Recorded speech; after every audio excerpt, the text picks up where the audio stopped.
I've listened to that album for the first time today in 25 years, right? I was actually like thinking, I fucking get it, you know, because often I've wondered, what's a fucking 14-year-old getting out of this after all these years? You know, when I'd see them at the gigs, what are they fucking hearing in that now for their ears in 2020 that they're not getting? I understood it today.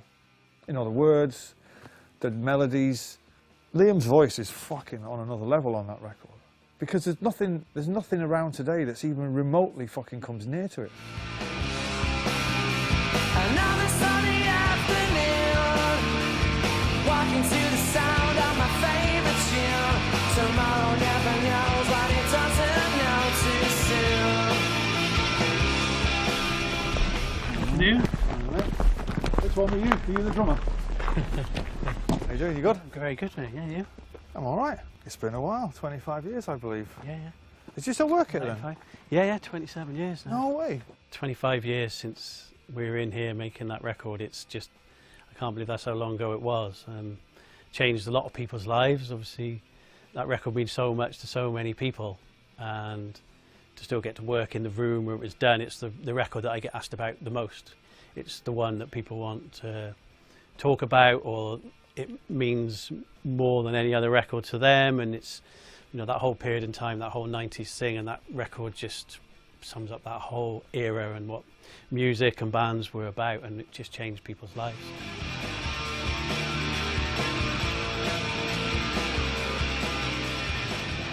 My brother Charles and I are the co-founders of Rockfield. We started off in 1960 in the attics, very simple career, but we had no idea that Rockfield would end up such a worldwide success and place which people look at as want to know, why is it so successful? What's the mystery of it all? Well, the mystery of Rockfield is that we've attracted the greatest bands of all time because they like to be here, and we have history, and Oasis is part of the Rockfield history. When we did the first version of Definitely Maybe, the version that's still to this day remains unreleased, we did it over the hill there in Kingsley's brother's studio, which is called Mono Valley, and the Stone Roses were in here doing Second Coming, and I've known Manny for a long time, and we'd come up here to see Manny to scrounge drugs off him. But the interesting thing about that is, by the time we'd done Definitely Maybe for the second time, been fucking all the way around the world, smashed the arse out of it, done 3 fucking world tours, the Stone Roses were still here. Some might say was out. We'd had our first #1, and if there was any plan, it would have been, let's fucking keep it going. But there was no big sonic fucking, no, I'm gonna shift it this way, or we're gonna do it that way, or we're gonna make a more rounded record. I had some songs. I had enough for a record, and the ones that I hadn't finished, I was going to finish them off in the studio. It was just getting in there and doing it, you know. I mean, we were on Creation Records. There was no master plan of anything. As soon as Creation and Oasis started to make plans, it was fucking over. Because it was like the 5-year plan, do you know what I mean? Like when Be Here Now came out, there was a 5-year plan for everything, and meetings around fucking boardroom tables that were bigger than fucking Halifax. But here, at this point, we were just a fucking, we were a big successful indie band who were gonna not lose the momentum of what we created, and that was it. Nobody fucking had any idea what was gonna happen. I mean, I wrote the songs, I was more surprised than anyone.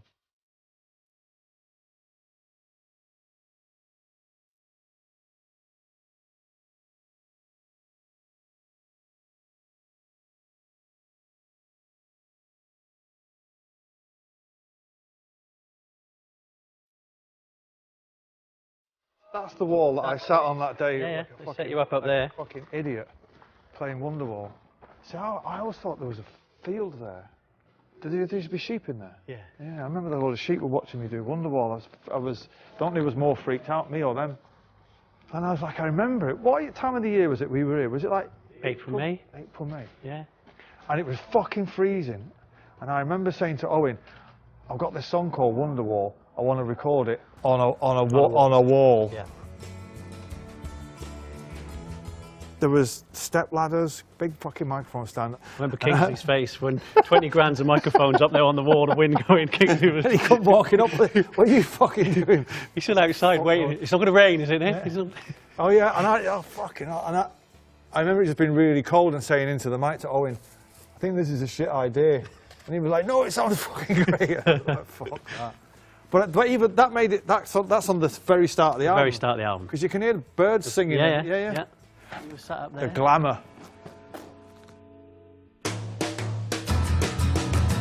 Today was gonna be the day, but they'll never throw it back to you. That way, right? It's the control room. No way. The ego side of your makeup is like, yeah, fucking hell, you're fucking great. And even kind of in it, you're thinking, yeah, this is good. But the part of your psyche that second guesses everything is like, well, you just don't know. I mean, I've said it many, many times, but if I'd have known then what I know now about what Wonderwall would become, or Don't Look Back in Anger, I'd never have finished those songs. I'd still be fiddling around with it. We kind of set up everything pretty quickly, and then Noel arrived, and it was just working really fast. It was compared to coming off the back of a 14-month session with the Stone Roses, and they got used to the place pretty quick. They were buzzing to be here, and everyone was in here from like 10, 11 in the morning till kind of late at night. Every day there was something going on. It was one song after another, whereas working up in London, it was we might not do anything for a few days, and then Noel would come in and do a few days, and then we might not come back in for a while. So it was a lot more kind of different people coming and going at the same time. Here it was just the band in one place for the whole time.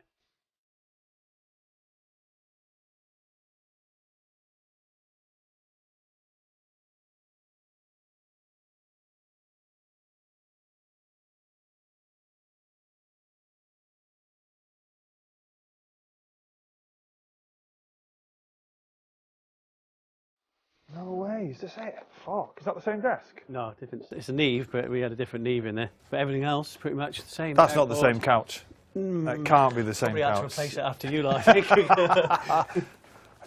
I spent, I would say, a lot of time sitting here, but we weren't here that long. But that was my place your there. spot, yeah. Owen was there. Fucking hell. I had some nights in here, let me tell you. It's bringing back some memories. A lot of it don't recall at all. But it's good to see Kingsley and Nick. Thank God Nick's here. He knows more about it than I do. No, it's great. It's great. It's great to think that we were all, this is where it happened. Yeah. I do remember there was a piano in the hallway, right? I'm sure I remember doing that bit at the end of Wonderwall. I remember doing it there. Fuck. Yeah. I would sit there doing all the backing tracks. Same piano? Is that the one? Yeah. And in this corner. I remember we did one track live, which was Roll With It, and I remember being set up in there, and I just remember there being loads of dead flies in there, and thinking, fuck this shit. Amityville House of Horrors, fucking bollocks. Dead flies everywhere. I was like, you weren't stuck in there because of the dead flies. This is not how I thought it was going to be. It was for the separation and all things. And then we gave up on the idea of playing live, and then we did it all to a click track and an acoustic guitar, didn't we? Trying to do a load of songs that nobody's ever heard before live is a waste of time because nobody knows how it goes. And one of the most frustrating things for me, this is why Owen was great for me, was it's really frustrating being in a musical collective when you're the only one that knows how it goes. And I'm shit at explaining things musically to anyone. My musical vocabulary goes faster, louder, more, yes, don't do that, do something else. Every song bar Roll With It is me sitting here, not too far from here, facing the window, with an acoustic guitar and a click track, which I thought was going to be the pace of the song. And then I would sit and play the entire song all the way through without singing, of a song I've yet to write. Imagine doing that Champagne Supernova, 7.5 minutes long. And I would put on a guide bass, and a tambourine, and then one by one you call the rest of the band down and say, right, this is how it goes in this bit, and you've got to do that, copy that bit, and you do that bit, you fuck off to the chippy, you fucking, you know. Where now, instead of a click track starting at a tempo and it's just all the way through, naturally when you play it live you tend to speed up. Now we've perfected a way where you program a click track so it speeds up. So actually when you hear the track back, it sounds like it's been played live. It was a process that I was unaware of until Owen said, because apparently that's what Mark Bolan used to do with T-Rex. Because he had the songs that no one had heard, and he would sit and play them to a click track, and then they'd kind of join in on top. So No would be in here, and it was focused. We just worked all day. We didn't stop. There might be a pub break in the night or dinner break at some point. Yeah, after the pub, work until the early hours. And kind of Owen and Noel would work on production stuff and kind of just finishing off the tracks. Hopefully we'd have a vocal by that point, which we pretty much did every day because we were trying to do a song a day. Do you know what? It's bigger than I thought. Usually things are quite smaller than you. Well, when all the gears in it though, you had a lot of gears in, a lot of amps. And by that he means amplifiers, not actual gear. Used to do all that straight away, actually. Yeah, wow. we kept this open. Mike's in the corridor for the drums on all the drum ambience. Has Owen been back since? Yeah, because we did a version of Urban Hymns here with Owen. He came to one of my gigs about 3 years ago in Edinburgh. I think I was on stage and I heard, and I was like, it's like fucking, oh God, is that Owen Morris? And then after the gig, he proceeded to tell me how shit everything was. I remember we used to be here and we'd be at the desk and everyone would be sat on that couch and we'd be trying to do something, and every now and then you'd have to turn around and say, will you fucking shut up or fucking go back to the house? No, fucking no, mate. It's like seeing trying to work, everyone's arguing about football. They were long days. I think we used to work from 10 till about 3 in the morning. It's mainly me and Owen and Nick in that room, and the lads coming in and out when they were required. Which is why when the eventual fallout happened, Liam had brought a load of fucking idiots back from the local village, and I'm like, well, I'm here to fucking make a record, which I haven't actually written yet.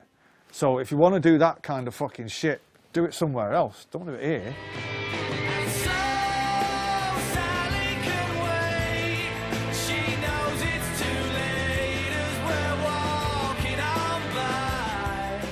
Well, the odd thing was they'd been here a few days, and I was in London at the time, and I rang up and Lisa said, you want good news or bad news? I said, that band haven't been out squabbling, have they? Said, yeah. I said, is that the bad news? Well, the bad news, he said, they've done a bit of damage up the top, which we don't care about. But the good news is they've gone home. So I thought, that's funny. But, you know, they're lovely boys. We rang the record company up after about 5 days, and they said, oh, we thought they'd been banned. We said we didn't care less. It made no difference to us at all. It just showed to us that this band had something going for them. You know, it didn't upset us in the slightest. So they came back, paid the damage, about 800 quid. We didn't mind.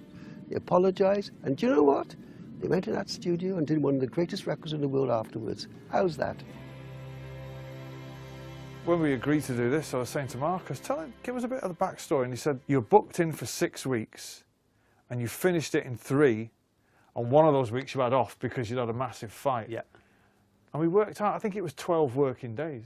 We were doing a track a day, We did a track which is amazing. insane. You know, because the thing is, I don't really particularly like being in the studio for a long time. If I'm in the studio, a year would drive me fucking mad. I'd have to have a change of scenery. But I like to get in and out, fucking get it done. When people ask me around the world about that album, I say it took 12 days, they don't believe you. No. They're just saying, no, it couldn't have. Yeah. It takes 12 days to set a drum kit up. Yeah. I remember it just being really, really fucking fast. Yeah. And half the songs hadn't even been written when I got here. Because if you listen to the record, it's split into 2 halves. Half of the songs have got a second verse. They were all written before I got here. And the rest of the songs, just the first verse twice. And then maybe a third time. That was me getting in here and going, you know what, fuck it. Yeah, that's good. Fuck it. Yeah, or Owen saying, you got a second verse for that song? I'd be like, just repeat the first one for now and we'll do it later. You stick with it, yeah.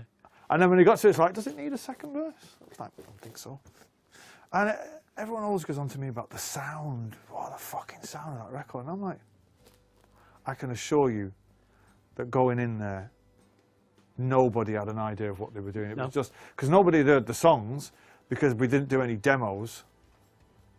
So nobody knew what we did. Some might say it loco, and acquiesce.